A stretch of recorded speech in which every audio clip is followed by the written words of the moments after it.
ઝીંગા લાલા.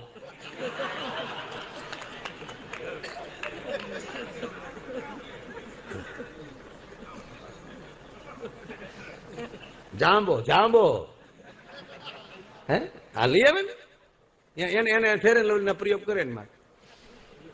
અને છતાંય બહેનો તમને એ વાત ઉપર ભરોસો જ, મને રૂપાળા રહેવું જ જોઈએ. ભગવાને, હું તો આપને કહું, દીમાં 3 વાર મોઢું ધોઈજો. હા, શરીર આમ સરસ મજાનું ભગવાને શરીર આપ્યું છે.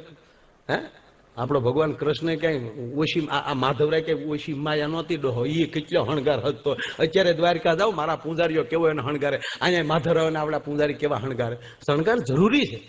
હા, રાધાજી જુઓ. હે કાંડોળાને તોડવી નાખ્યો. આને પ્રેમ કહેવાય. મળ્યા એ કેવાર નહીં હો પાછા. હા, આપણી જોડે કઈ કાવા ના માર્યા એને. અરે મને તો ઈ થાય, બેનો ભેગા થાય ને એટલે એક વાત કર્યો કે રેની કઈ વાત છે કઈ ગયો. આમ આમ બેનું બેહી જાય ત્યારે એક વાત તો બાપુ કરે જ. એ પછી પ્રાચીના બાયું હોય તો ભલે, કાશીના બાયું હોય તો ભલે, મથુરાના બાયું હોય તો ભલે, મહુવાના બાયું હોય તો ભલે, પણ એ બધા દરેક બેનો 18 વરણ આવી ગયો. આમ વાત આમ થઈ જાય. આવા આવા બેસ. અને પછી જે ઝીણી ઝીણી વાતો ચાલુ થાય ને બહુ મજા આવે.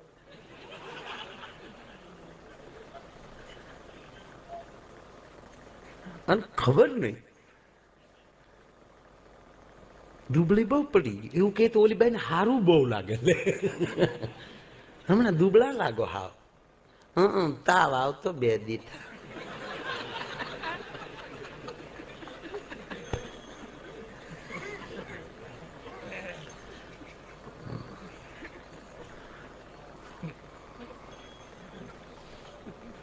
પછી હળવળું વાતો કરે. પછી જે એક વાત તો આવ્યા વગર એ કઈ વાત, તમારા ભાઈમાં જાજી બુદ્ધિ નહીં લે.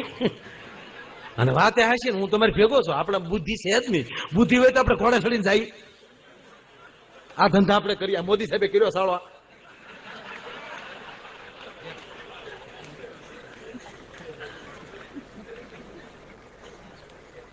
બુદ્ધિ છે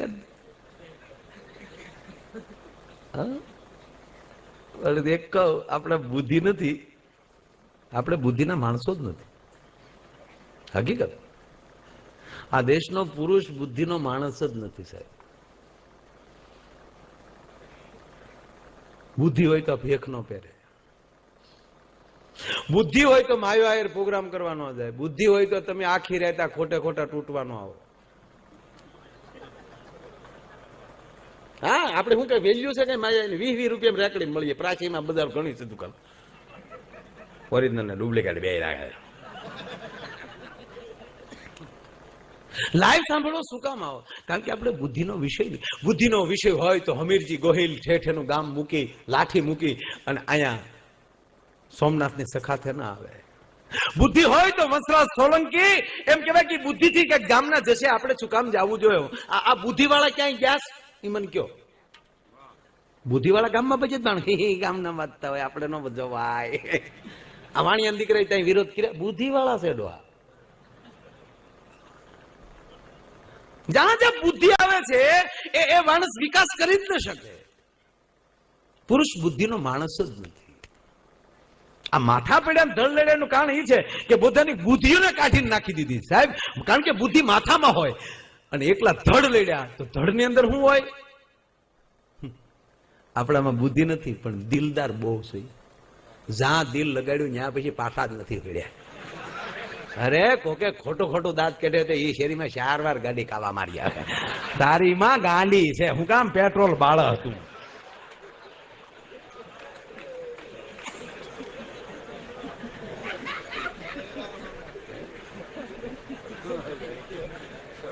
અરે એક ભાઈ ઘરે જમવા ગયા ને, જમવા બેઠા હતા, થાળીમાં રોટલીના ટુકડા કરીને મૂકેલા. રોટલીના ટુકડા ફર્સ્ટ ક્લાસ. એટલે મેં વળે કીધું કે યાર, અને મારે આરે ભણતો એ ભાઈ બન, એટલે જૂનો મિત્ર. એટલે મેં કીધું યાર આવ્યો તારી ઘરે પહેલી વાર, પણ લગ્નમાં નહોતું હોવાનું, પણ મારા ભાભી કેટલા સરસ, જબ રોટલી તોડવી પણ ન પડે. અને મને કે તું સાનો મનો ખાઈ લે. અરે ના, મેં કીધું મારા ભાભી કેટલા, મને કે ખાઈ લે ને ભાઈ. અરે મેં પણ આ રોટલી મને ખાઈ લે ને ભાઈ. મેં પણ આ રોટલીના ટુકડા મને કે તારી ડોહીને ગોળ નથી આવડતી રોટલી. આ ખરેખર આ પરોઠા ને નાન ને એના જન્મ એમાં લઈ જાય, ગોળ ના આવડે જેવું હોય બધા કીધું પરોઠો કહેવાય, તો વાકોત્રા શું હોય. એટલે હું વેસો છો ભાઈ, એ ભાઈ હું વેસો છો. એ ટેજ ઉપર વહી આવો, મારો બાપ અમને દેજો કાંઈ. એ ખારસિંગ વાળા ભાઈ તમે તારે હળવું તમારે આપજો, બધાને વેચજો. હા, બેહાડે માફ કરજો વાલા. હા, એને એનું હા તમે અવાજ કર્યા વગર તમે તારા અંદર તમે આપજો. તમે બોલતા જ અરે કરીશું ઘરી કઈ એસટી ડેપો નથી આ.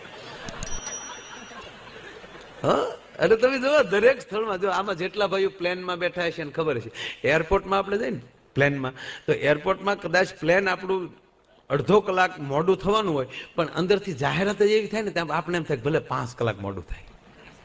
એવા કુણા અવાજમાં અવાજ આવે, कृपया ध्यान दीजिए राजकोट से बॉम्बे जाने वाली फ्लाइट, ये फ्लाइट 2 घंटा देर आएगी. तो આપણે એમ થાય હજી ભલે દેર આવે, કેવું બોલે મીઠું મીઠું. कृपया ध्यान दीजिए बॉम्बे से कलकत्ता जाने वाली फ्लाइट टाइम पर है. तो આપણે ધક્કા લે ટાઈમ વૈયા જાવ, આ બેન ને હાઈફ્લે કે નવી જાવ આપણે. હું થતો ધક્કા લાગે ઈનું ઈ પાછું તમે રેલવે સ્ટેશને જાઓ, પ્લેટફોર્મ નંબર 3 પર વિરાર ફાસ આ રહી હૈ, અને ઈના ઈ પાછા આપણે વેરાવળના ડેપોમાં જઈ, વેરાવળ જુનાગઢ,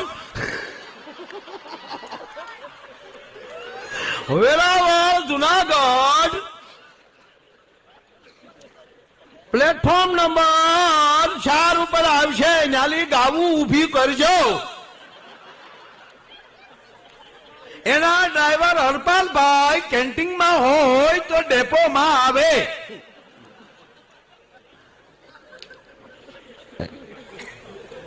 જેવા એક સ્થાન બદલે તો જાહેરાતની પ્રક્રિયા બદલી જાય. આ નરું સત્ય. તમે ક્યાં પ્લેટફોર્મ પર રહેવા માંગો છો, મારો કહેવાનો સૂરા છે. આપણે જેવા પ્લેટફોર્મ ઉપર રહીશું એવા આપણને દેકારા સમજાય. આપણે જે બનવું છે, આ ઘણા મને એમ કે તમે બધું ક્યાં વાંચવા જાઓ, આ ક્યાંથી આ નોટો બદલી તો તાત્કાલિક થયું બધું, તે દી આ ઊભું થયું, ભલે પછી વોટ્સઅપમાં ક્યારે ફરતું હોય, પણ અંદરથી એ 100% માણસને એ તમે મને ઘણા કે તમે આ 40 આ બધું ક્યાંથી આવે. આ એક કચકડાનો મોબાઈલ, એને તમે નેટ ખોલો તો જે વિષયનો તમે નોટ, એક ભાઈ તેની પત્નીનું નામ ગૂગલ રાખ્યું. મેં ભાઈ તમારી પત્નીનું નામ તમે ગૂગલ કેમ રાખ્યું? મને કે એક પ્રશ્ન પૂછો ને 100 જવાબ આપે. ગૂગલ્સ ની અંદર તમે જે કોઈ વસ્તુ ડાઉનલોડ કરો અને તમારું નેટ તમે ખોલ નાખો, તમે જે વિષયમાં જવા માંગો છો એની તમને તમામ માહિતી એક આ કચકડું હવામાલી ગોતી શકતું હોય. માણસનું બનાવેલું, તો આ મારા નાથનું બનાવેલું આ ખોપરું એ આકાશમાં ફરતા વિચારોને ન પકડીએ કે સાહેબ તો મરી જવાય યાર. હાલો બધી વિદ્યા ભણવા તમે જાઓ છો, ગાડું ની ક્યાંય નિહાળ્યું છે? તો અમુક એવા વિષયના માણસો નથી આવડી ગોતતા, નવ્યું ડોહ્યું ક્યાંથી આવી? હું ઈ પૂછવા માંગુ છું પ્લીઝ. કારણ કે પેલા કોઈ એવા રાક્ષસો બોલ્યા છે, એ શબ્દ પ્રમાણમાં ફરે છે.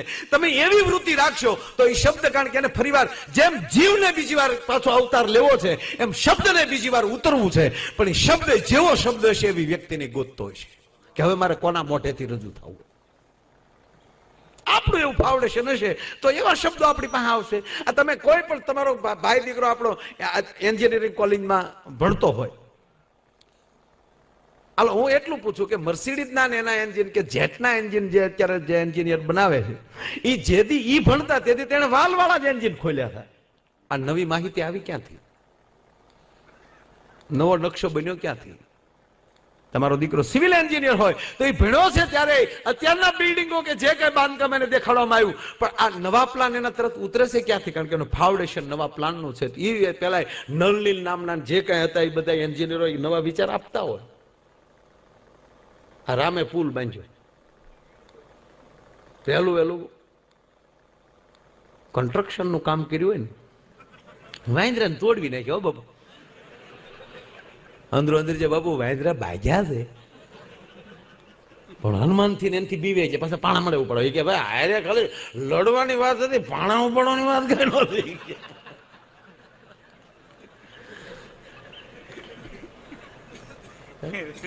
તોડવી નાખ્યા. અને ત્રીજી વસ્તુ એ કહું, ભગવાન પાસે કોઈ કઈ માગતા નહીં. આ માધવરાય પાસે